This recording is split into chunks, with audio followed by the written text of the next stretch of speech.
Sa unang tingin aakalain mong nakikipaglaro lang sa kanyang amo ang asong ito. Pero si Bantay, on duty pala dito sa Mabalacat City Bus Terminal Complex sa Dao. Makikitang inuutusan siya ng kanyang trainer na amuyin ang mga kargamentong nakalatag sa terminal. Sa postura at pag-upo pa lang daw, malalaman na kung may illegal na droga sa isang bagahe. Bida ni Police Staff Sergeant Danilo Alipio sa simulation process ng PNP. Ganito raw kahusay ang mga sinanay na PNP Narcotic Detection Dog na sumalang sa schooling sa pagtukoy sa iba't ibang uri ng illegal na droga. As handler, malaking tulong po ang aming pong aso, ang aming pong training na NDT Narcotic Detector Dog para po sa war on drugs. Kasi po sila po ay may capability po para ma-recognize po itong different kinds of prohibited drugs, sir.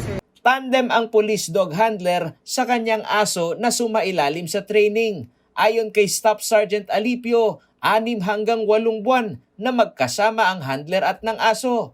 At ang tinaguriang man's best friend anya ay totoong nangyayari dahil hindi lamang nagtatapos sa training ang kanilang relasyon, kundi pati na sa relasyon na mapagbuti ang trabaho. Kami, kasama po ng aming aso, nag-start po ito sa Green Dog. 6 to 8 months po nag-undergo sila sa training. But yet, hindi po natin masasabi na enough na po yung training nila. Kasi po, ang pag-aaso po, as far as yung sa pananaw ko, is continuous learning. Ang Directorate for Operations ng headquarters ng PNP sa Camp Crame ang may inisyatiba na palakihin ang presensya ng narcotic detection dog sa lahat ng terminal ng bus at port area sa bansa. Sinasabayan umano ng mga illegal drug trader ang holiday season sa pagtransport ng illegal na droga, kaya timing lang umano na maiposisyon ng maaga ang mga narcotic dog.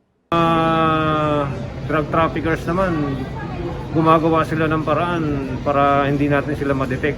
Concealment, kung nag-i-innovate sila ng mga paraan para mailusot talaga yung drugs nila.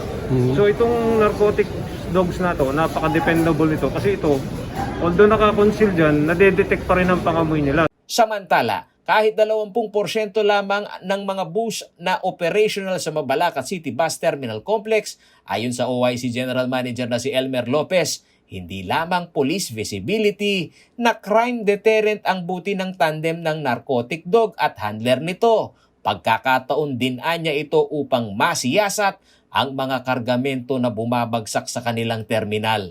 Nakikita natin na talagang iba talaga yung may police visibility. Nandun yung crime deterrent kasi yan eh. Opo. Sino magagawa ng kalukuhan kung nandito na sila? Tama po. Yun ang kinagandahan ng bagong programa na to. Hindi bababa sa higit 2,000 na bus kada araw noong pre-pandemic ang nag-ooperate tuwing holiday season sa Mabalacat City Bus Terminal Complex. Ngayon umano, malaki na ang 200 bus na tumatakbo sa kanilang terminal na nasa minimum 50% capacity lamang.